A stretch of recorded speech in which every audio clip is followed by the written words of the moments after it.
What happened in St. Peter's Square on that October afternoon was captured by dozens of cameras, witnessed by hundreds of pilgrims, and yet remains one of the most debated miracles of our time. A man filled with rage, a priest clutching his rosary, and an intervention that no one can explain. Before we continue, leave a comment saying where you're watching from and what time it is there right now. I'd love to see how far the miracles of the Virgin Mary are reaching across the world. Father Antonio Benedetti had been leading the public rosary in St. Peter's Square for 12 years. Every Tuesday at 3 p.m., rain or shine, he stood near the obelisk with his weathered rosary beads and his steady voice, inviting pilgrims and tourists alike to join in prayer. It wasn't an official Vatican event, just a priest and whoever wanted to participate. Some days it was 5 people, other days it was 50. Father Antonio was 58 years old, gray-haired, with hands that trembled slightly from early-stage Parkinson's disease.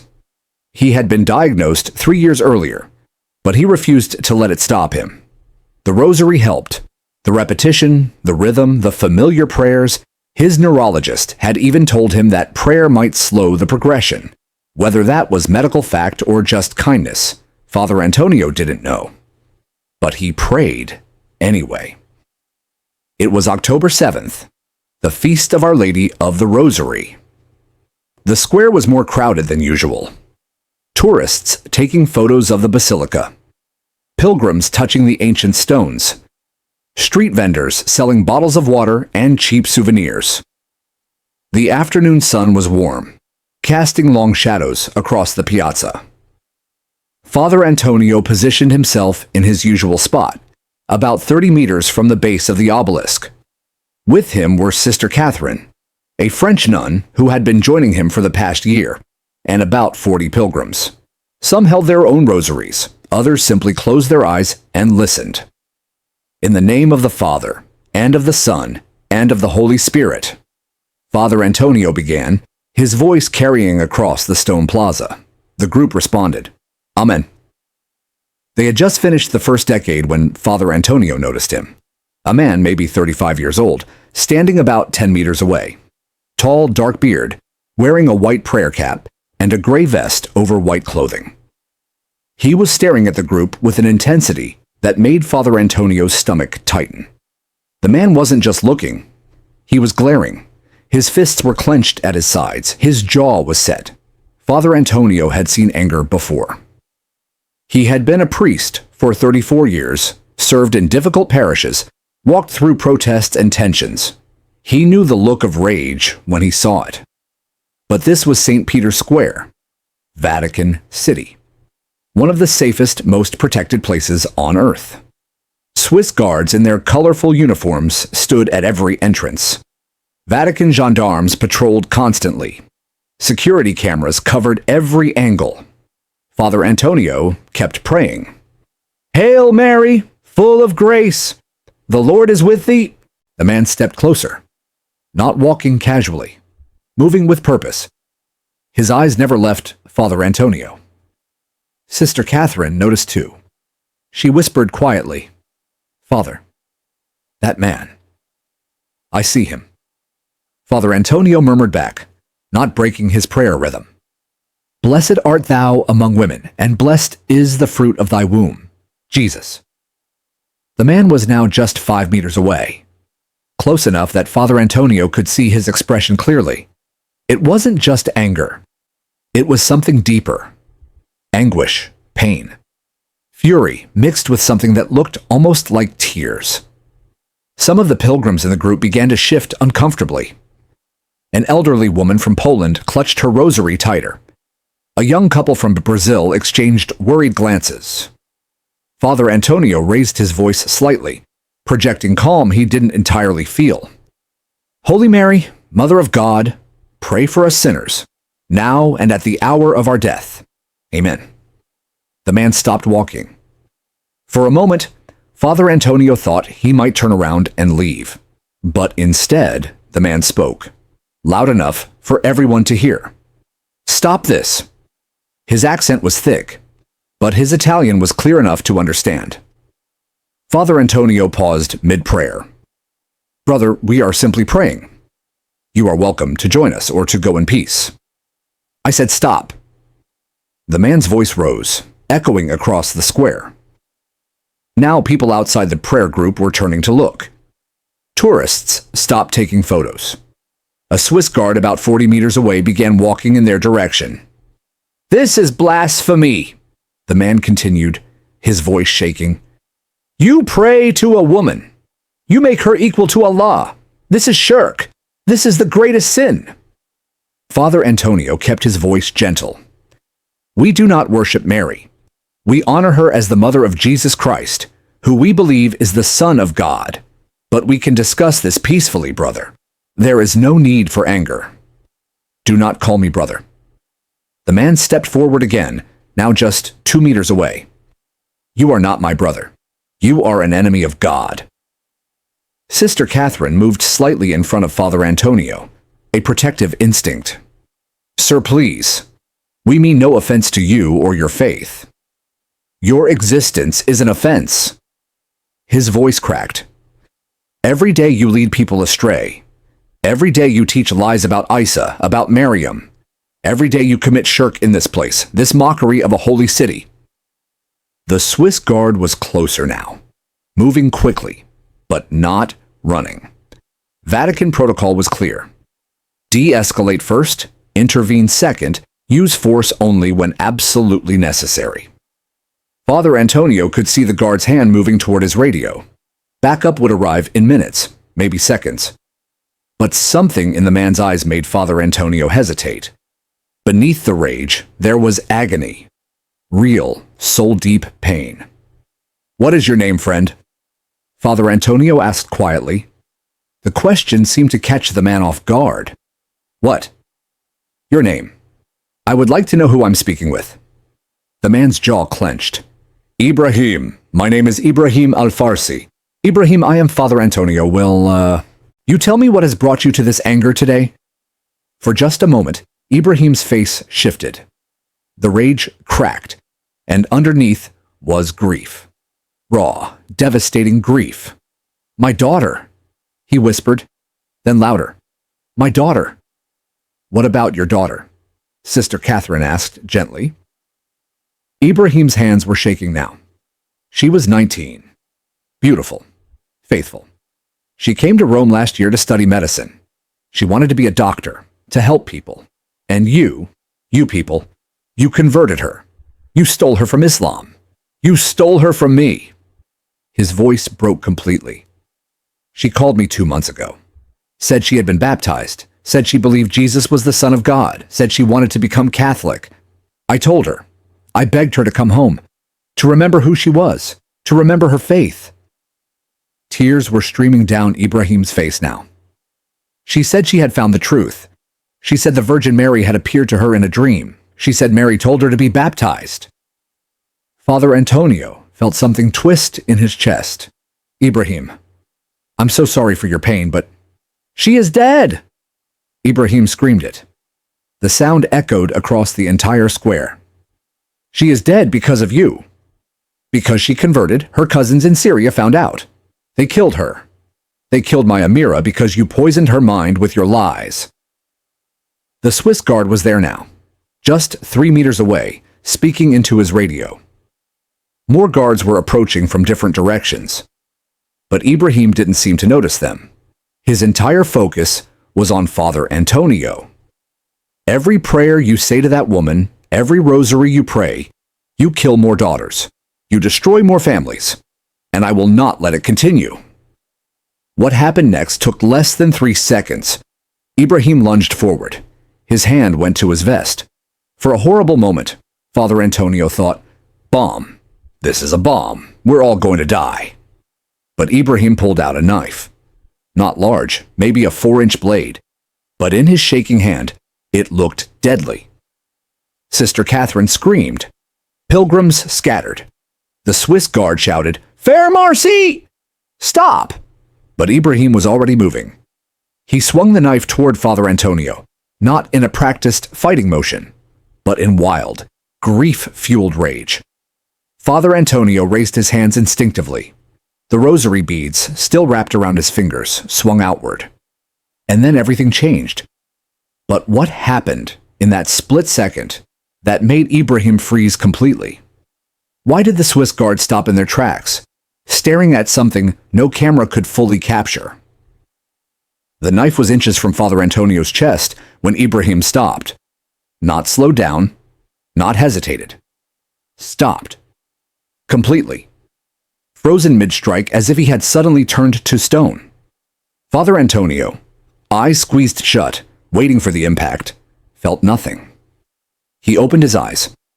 Ibrahim was standing perfectly still, the knife extended, his arm locked in place. But his face had changed completely.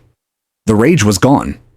In its place was shock, pure absolute shock. His eyes were wide, staring at something not in front of him, but around him. Through him. His mouth moved. No sound came out at first, then a whisper, barely audible. La ilaha illa Allah. The Swiss guard grabbed Ibrahim's arm, trying to wrench the knife away, but Ibrahim's grip had gone completely slack. The knife fell to the cobblestones with a metallic clatter. Ibrahim's legs buckled. He collapsed to his knees, still staring at something only he could see. Tears were pouring down his face, but his expression was no longer grief or rage. It was awe. Overwhelming, crushing awe. Mariam, he whispered. Mariam al-Adhra. Mary the Virgin. He was saying it in Arabic. Father Antonio stood frozen, his rosary still clutched in his trembling hands. Sister Catherine had her hand over her mouth, eyes wide. The pilgrims who had scattered were slowly returning, forming a cautious circle around the scene.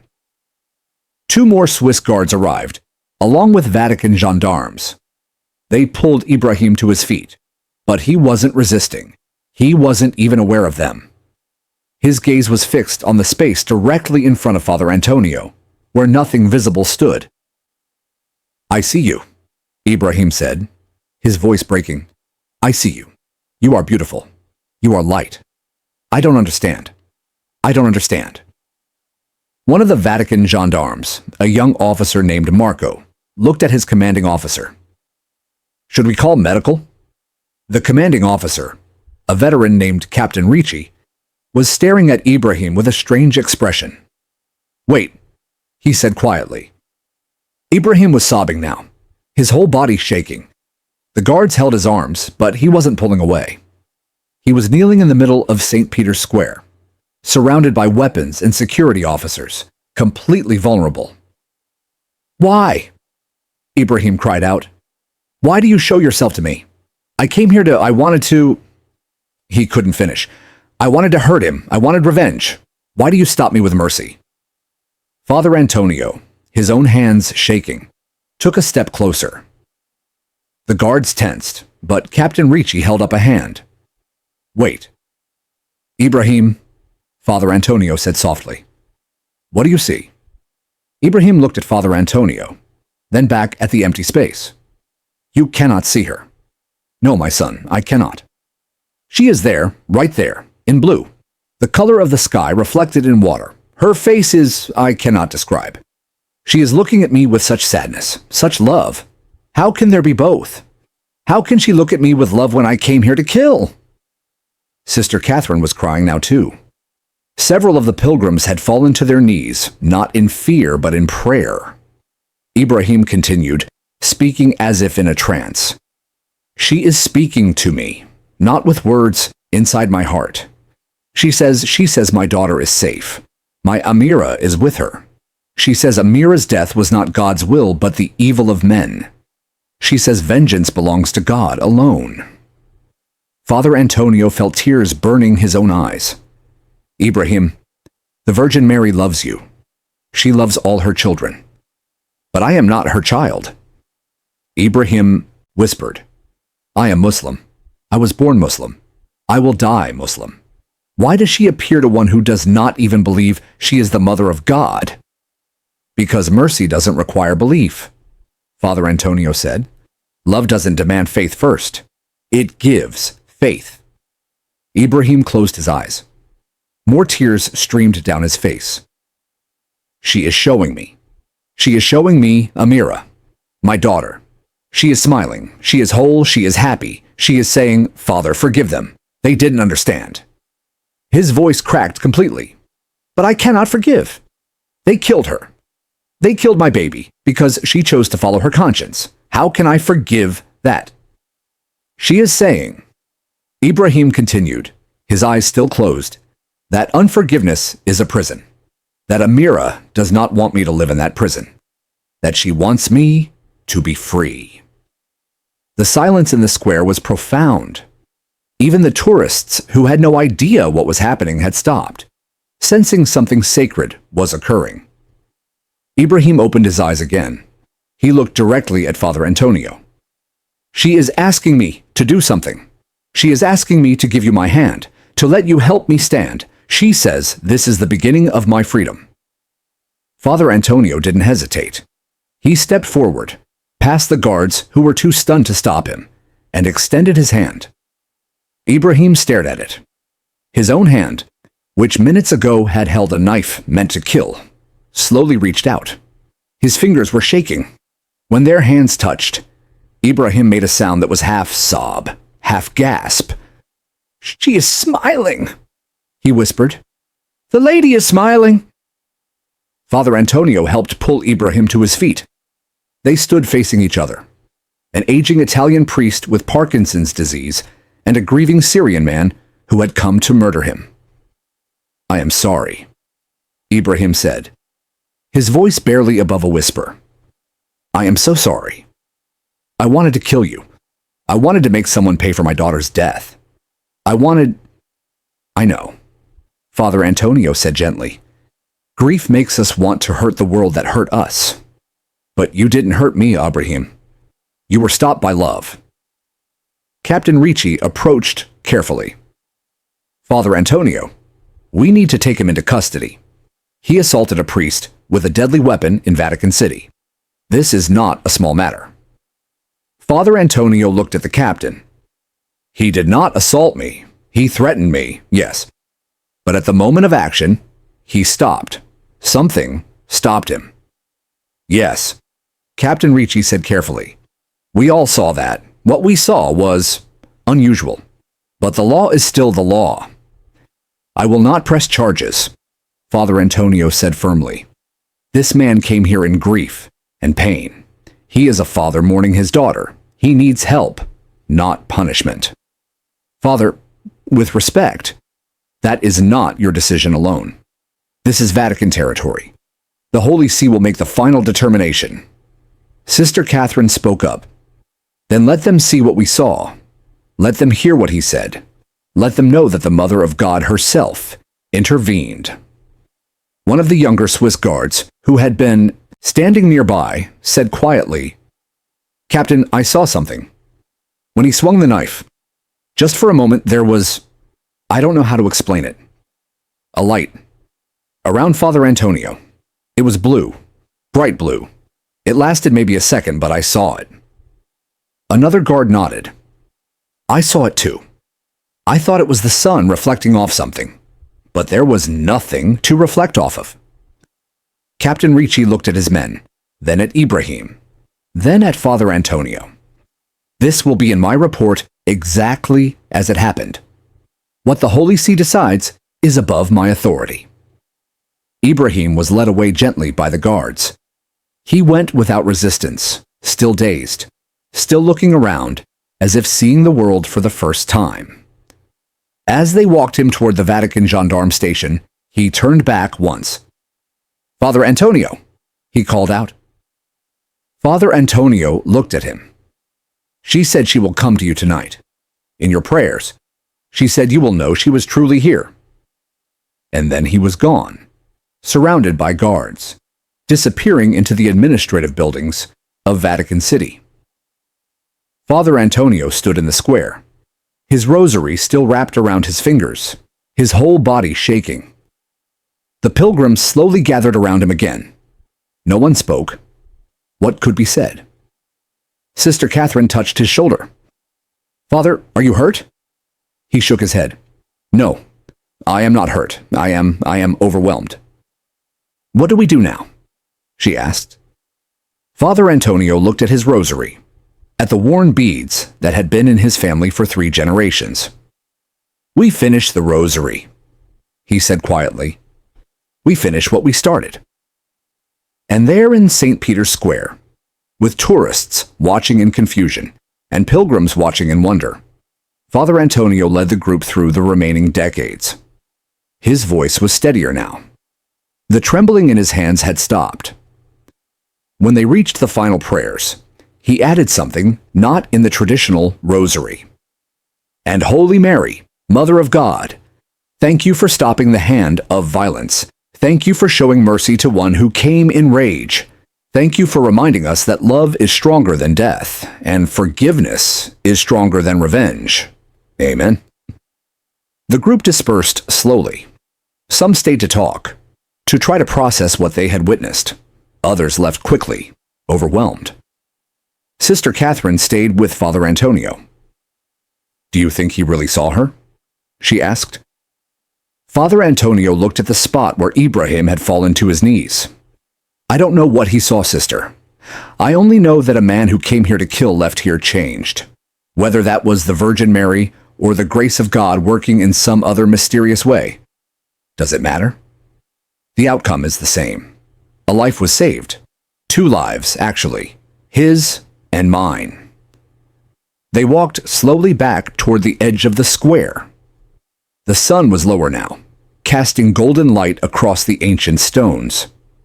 "Will they imprison him?" Sister Catherine asked. "I don't know. I will advocate for mercy. Beyond that, it is in God's hands." That evening, Father Antonio returned to his small apartment in the Borgo district, just outside Vatican walls. He prepared a simple dinner of pasta and vegetables, said his evening prayers, and climbed into bed exhausted. But, as Ibrahim had predicted, Father Antonio would not sleep peacefully that night. And what happened in those dark hours would convince him beyond any doubt that the Virgin Mary had truly been present in St. Peter's Square. What did Father Antonio see in his room at 3 a.m. that made him weep with joy? Father Antonio fell asleep around 10:30 p.m., exhausted from the day's events. His dreams were fragmented, confusing. Images of Ibrahim's face, the knife, the Swiss guards, all swirling together in an anxious blur. He woke suddenly, at exactly 3 a.m. Not gradually, but all at once, as if someone had called his name. His room was dark except for the small nightlight near his bathroom door. The apartment was silent. Outside, Rome slept, but Father Antonio felt immediately that he was not alone. His first thought was fear. After the events of the day, his mind jumped to intruders, to danger. He reached for his glasses on the nightstand, fumbling in the darkness, and then he saw the light. It started as a faint glow in the corner of his room, near the small wooden crucifix on his wall. At first, he thought it might be car headlights from the street below. But the light didn't move like headlights. It didn't fade or sweep across the room. It grew, steady, gentle, blue. The same blue the Swiss guard had described, the color of the sky reflected in water. Father Antonio sat up in bed, his heart pounding. "Who's there?" His voice came out as a whisper. The light continued to grow, not brighter in an overwhelming way, but clearer, more present, and within the light, a form began to appear. A woman, dressed in flowing robes of that same impossible blue. Her head was covered with a veil that seemed to be made of light itself. Her face was turned slightly away, but even in profile, Father Antonio could see the peace there. The absolute, unshakable peace. He tried to speak again, but no words came. His voice had left him completely. The figure turned to face him fully. Her eyes were dark and deep, filled with a compassion that made Father Antonio want to weep. She looked at him the way a mother looks at a child who has been hurt, with love, with sorrow at his pain, with joy at his survival. She didn't speak with words. There was no voice. But inside his mind, inside his heart, Father Antonio heard her. Antonio. Just his name. But the way it was spoken, it contained everything. Recognition. Affection. Purpose. Father Antonio found himself sliding out of bed, his knees hitting the floor. He didn't decide to kneel. His body simply responded to the presence before him. Holy Mary, he managed to whisper. Mother of God, you are not harmed. It wasn't a question. It was a statement of fact, but also of deep gratitude. She was grateful he was not harmed. You stopped him. Father, Antonio said, you stopped Ibrahim. He saw you. I did not stop his hand. I stopped his heart. The hand followed. Why him? Father Antonio asked. Of all the people in that square, why did you reveal yourself to him? He came to kill me. He doesn't even believe in you. He believes in me now. And I appeared to him because he needed me most. You, my faithful son, you have always known I am near. But Ibrahim was drowning in grief and rage. He was about to destroy his soul for a vengeance that would heal nothing. He needed to see that love is real, that mercy exists, that his daughter's faith was not a betrayal, but a gift. Father Antonio felt tears streaming down his face. His daughter, Amira. Is she truly with you? The figure smiled. It was a smile of such pure joy that the entire room seemed to brighten. Amira is in the arms of my son. She made her choice with courage and love.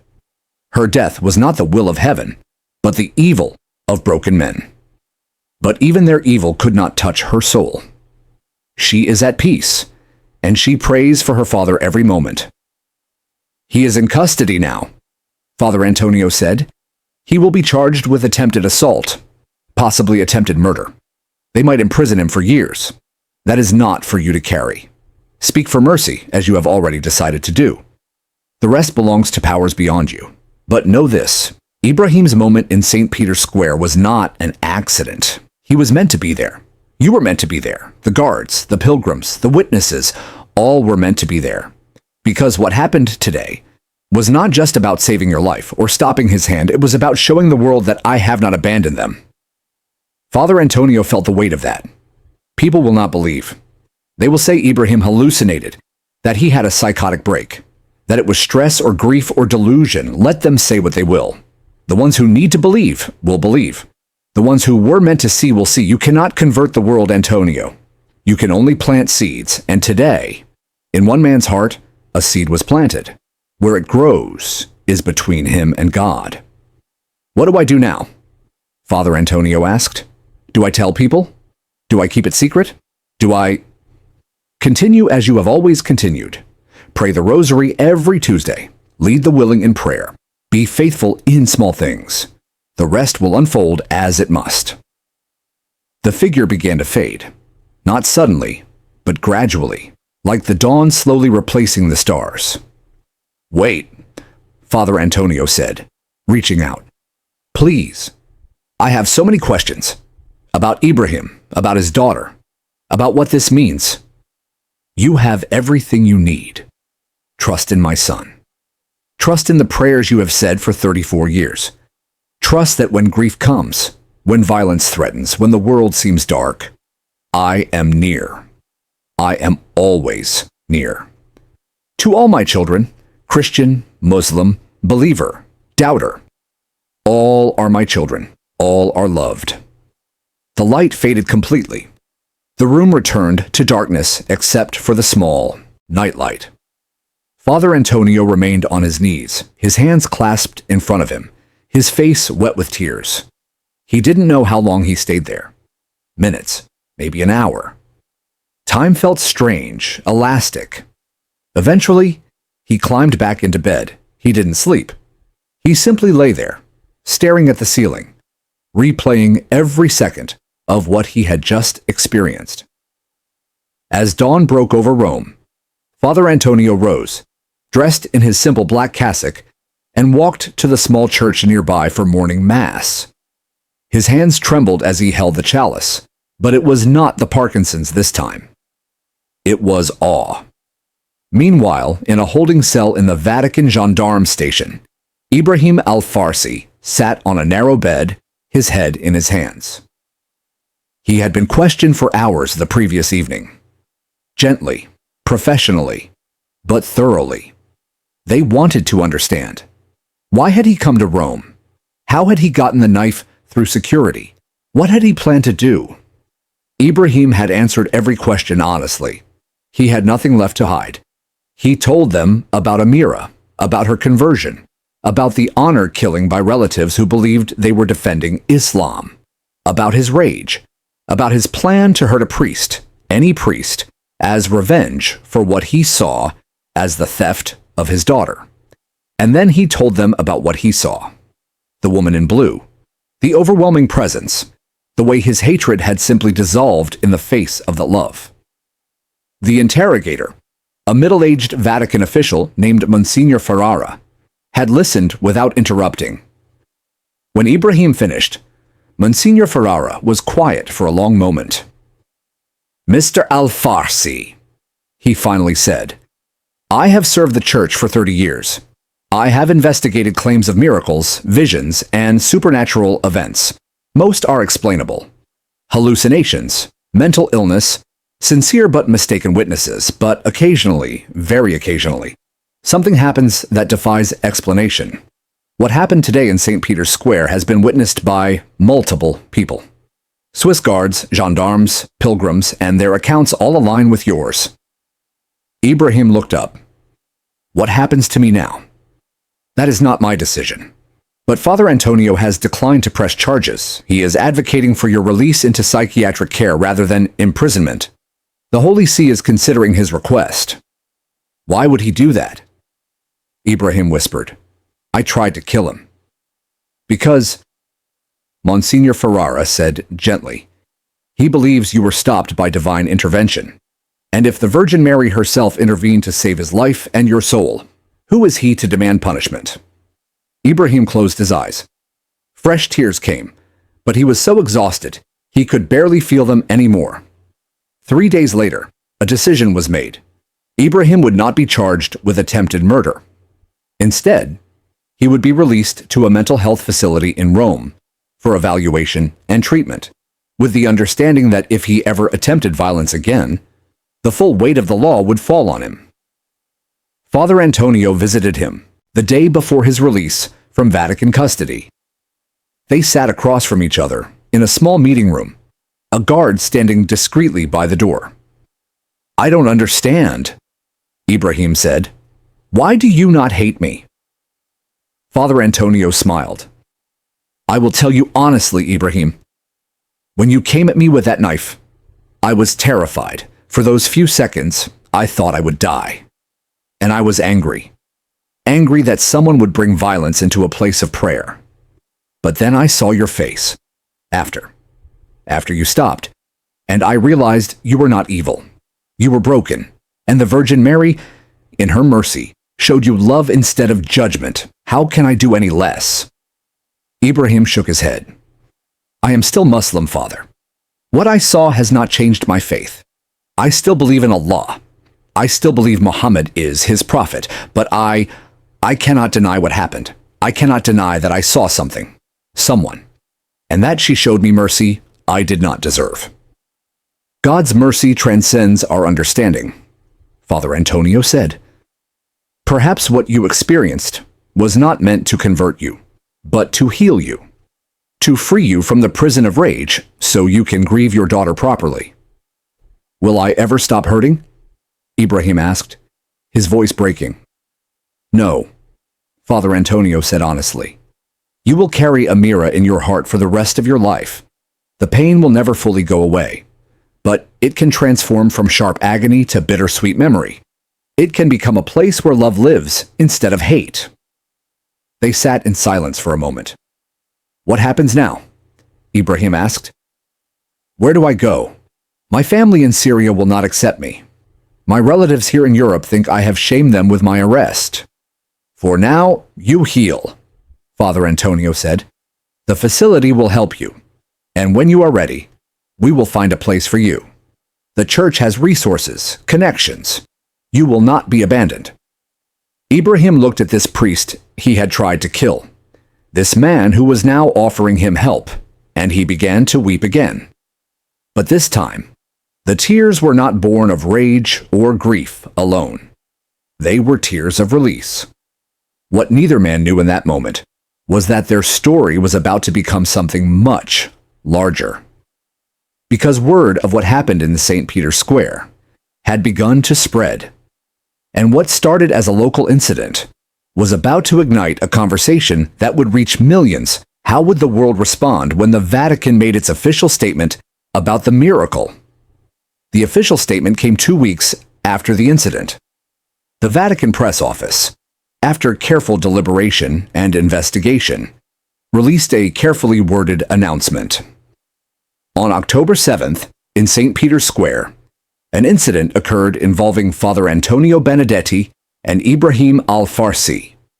Multiple witnesses, including Vatican security personnel, reported unusual circumstances surrounding the event. While the Holy See cannot definitively declare miraculous intervention, we acknowledge the testimony of credible witnesses who observed phenomena they could not explain. Father Benedetti has declined to press charges, advocating for mercy and healing. The Church prays for all involved and gives thanks that no lives were lost. The matter is now closed from a legal standpoint, though the investigation into the spiritual dimensions remains under review by the Congregation for the Causes of Saints. The statement was cautious, as Vatican statements always were, regarding potential miracles, but it was enough. Within hours, the story exploded across global media. Miracle in Vatican. Muslim man stops mid-attack, claims vision of Virgin Mary. Divine intervention or mass hallucination. Vatican incident sparks debate. The Rosary that stopped a knife. Multiple witnesses report supernatural light. The video footage from that day, captured by tourists on their phones, was analyzed frame by frame. Most showed nothing unusual. Just a man with a knife being subdued by guards. But several videos, from specific angles, showed something else. A brief flash of blue light. It lasted less than a second in the footage, and skeptics immediately claimed it was lens flare or a reflection from the basilica's windows. But the witnesses wouldn't be silenced.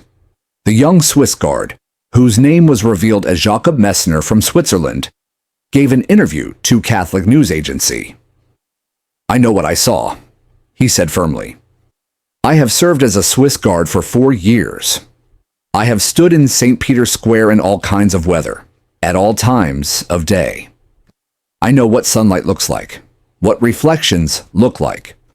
What I saw that day was none of those things. It was a blue light that surrounded Father Antonio just for a moment, and in that moment, the attacker froze. I cannot explain it scientifically. I can only tell you what my eyes witnessed." Sister Catherine gave her own testimony. Ibrahim was about to strike. The knife was moving, and then he just stopped. Not like he changed his mind.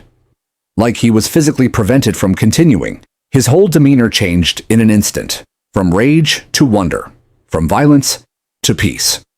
"I have been a nun for 22 years. I have prayed for signs of God's presence, and that day, I believe, I witnessed one." But it was Ibrahim's own words, shared through an interview arranged by the mental health facility, that truly captured the world's attention. He appeared on camera, looking exhausted but calm. His beard was trimmed shorter. His eyes, though still carrying deep sadness, had a clarity they hadn't had before.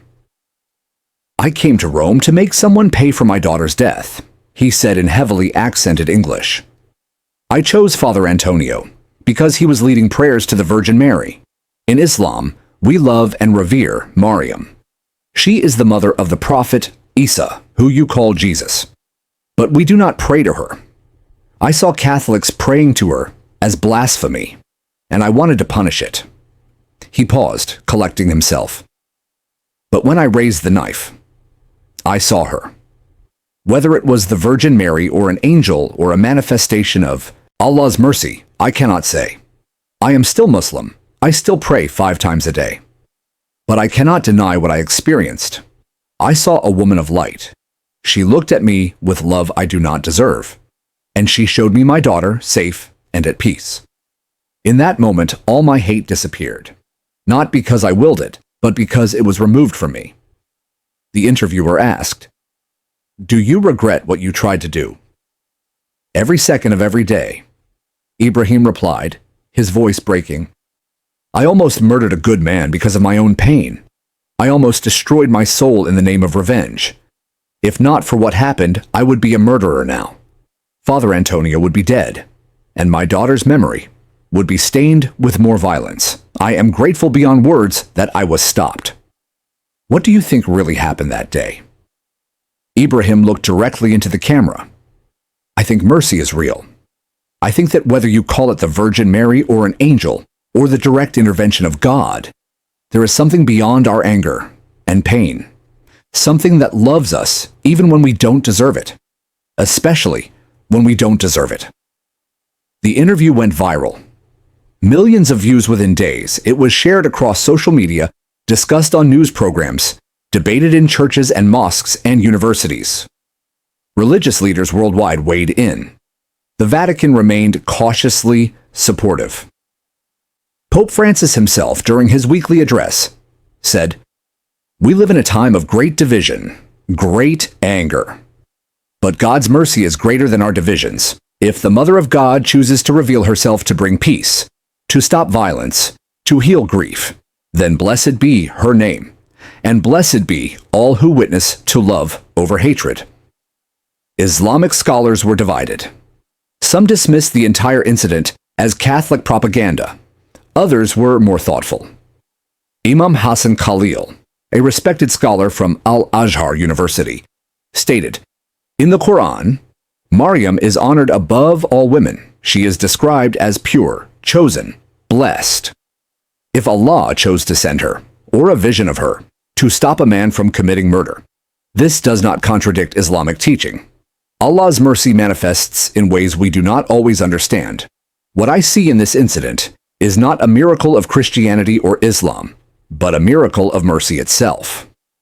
Father Antonio, for his part, tried to avoid the attention. He continued his Tuesday rosaries in St. Peter's Square.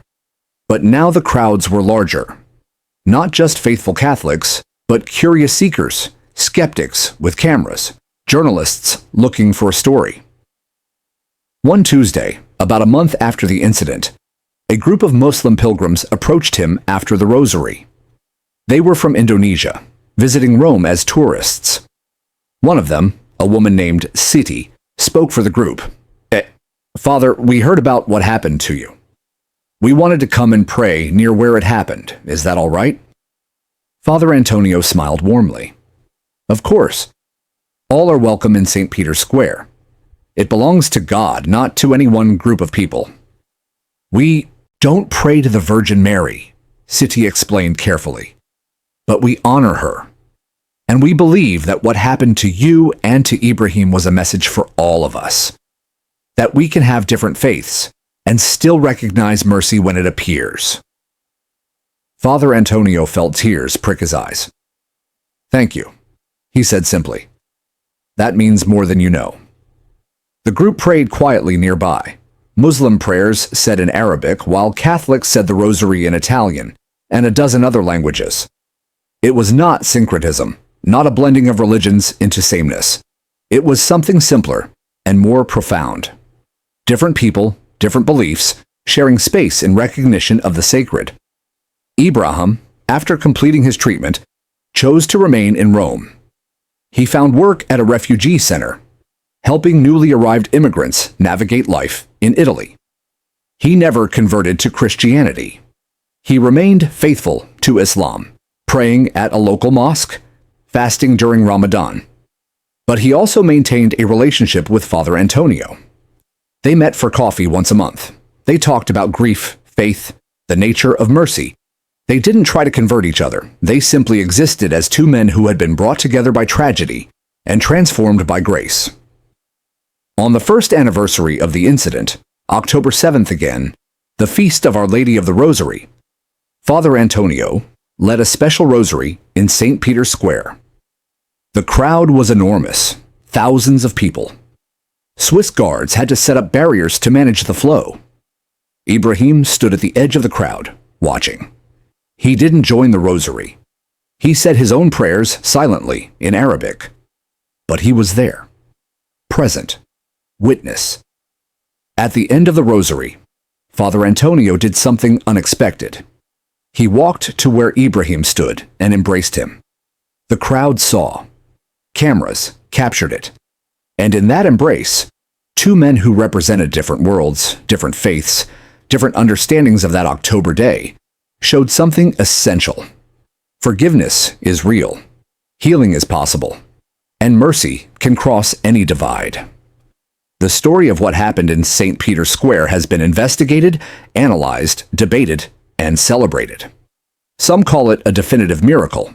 Others call it a psychological phenomenon. Still others remain unsure. But here is what cannot be disputed. A man came to kill and left transformed. A priest facing death showed mercy instead of vengeance. Multiple witnesses reported phenomena they could not explain. And a conversation between faiths, so often hostile and defensive, became for one shining moment a conversation about shared humanity and divine love. Father Antonio still leads the rosary every Tuesday at 3 p.m. His hands still tremble from Parkinson's, but he prays with a peace he didn't have before, because he knows, in a way that transcends doubt, that we are not alone in our struggles, that mercy is real, that the Virgin Mary, whether seen or unseen, is near. And sometimes, on quiet mornings when the square is empty, except for early pilgrims, Father Antonio stands near the obelisk and whispers, "Thank you, Holy Mother. Thank you for showing us that love is stronger than hate, that forgiveness is stronger than revenge, that your Son's message of peace can reach even the angriest heart." A breeze stirs the air. The morning sun catches the facade of St. Peter's Basilica, turning it gold. And Father Antonio smiles, wraps his rosary around his fingers, and begins to pray. Before we finish, I want to invite you to join our prayer community for the Virgin Mary, a space of faith and hope where people from all over the world come together to pray and share the graces they've received. If you feel in your heart the desire to be part of this chain of prayer, click below and become a member of the channel today. Come pray with us. And if you've made it this far to the end of Father Antonio's story, do one thing for me. Write in the comments, "Mercy is stronger." The words that defined what happened that October day in St. Peter's Square. I want to see how many hearts this story truly touched. And every time I read, "Mercy is stronger," in the comments, I'll know that one more person believes miracles still happen. If this story touched your heart, subscribe to the channel and turn on the notification bell. Share this video with someone who needs to see that even in our darkest moments, divine love can break through. May the Virgin Mary continue to bless and protect you and your family. Amen.